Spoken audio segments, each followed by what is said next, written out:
ശബരിമലയിലെ ആടിയ ശിഷ്ടം നെയ്ക്കൊള്ളയുടെ കേന്ദ്രം അറസ്റ്റിലായ സുനിൽകുമാർ പോറ്റിയെന്ന് വിജിലൻസ്.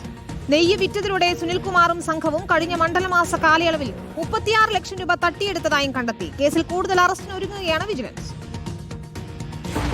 ശബരിമലയിലെ ഉദ്യോഗസ്ഥരും ജീവനക്കാരായ ശാന്തിക്കാരും ഒന്നിച്ചു ചേർന്ന് ആടിയ ശിഷ്ടം നെയ്യ് വിറ്റത് വഴി വൻ കൊള്ള നടന്നെന്നാണ് വിജിലൻസ് കണ്ടെത്തൽ. ഇതിന്റെ കേന്ദ്രം ദേവസ്വം ജീവനക്കാരനായ സുനിൽകുമാർ പോറ്റിയാണെന്നും കണ്ടെത്തി.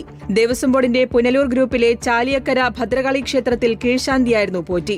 ഇവിടെ നിന്നാണ് പോറ്റിയെ ദേവസ്വം ബോർഡ് സന്നിധാനത്തേക്ക് മണ്ഡല കാലയളവിൽ നിയമിച്ചത്. ആടിയ ശിഷ്ടം നെയ്യ് വിതരണം ചെയ്യുന്ന കൌണ്ടറുകളുടെ ചുമതലക്കാരനായാണ് പോറ്റിയെ നിയമിച്ചത്. ഇവിടെയിരുന്ന് ദേവസ്വം ബോർഡിലെ ചില ഉദ്യോഗസ്ഥരും ജീവനക്കാരുമായി ചേർന്ന് പോറ്റി ഗൂഢാലോചന നടത്തി. സ്റ്റോക്കിൽ വരെ കൃത്രിമം നടത്തി ഇവർ തട്ടിയെടുത്തത് 36,24,000 രൂപയാണെന്നും വിജിലൻസ് ഇന്നലെ കൊല്ലം കോടതിയെ അറിയിച്ചു. 100 മില്ലിയുടെ പാക്കറ്റ് ആടിയ ശിഷ്ടം നെയ്യ് 100 രൂപ നിരക്കിലാണ് ഭക്തർക്ക് നൽകുന്നത്.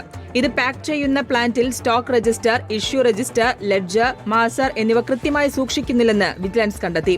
ഈ പാക്കറ്റുകൾ ഏറ്റുവാങ്ങുന്ന ടെമ്പിൾ സ്പെഷ്യൽ ഓഫീസറുടെ കൈവശമാകട്ടെ ഓപ്പണിംഗ് ബാലൻസും ക്ലോസിംഗ് ബാലൻസും സംബന്ധിച്ച രേഖകളുമില്ല. പല പ്രധാന വിവരങ്ങളും 4 നോട്ട്ബുക്കുകളിൽ അലക്ഷ്യമായി രേഖപ്പെടുത്തിയിരിക്കുന്നതായും കണ്ടെത്തി.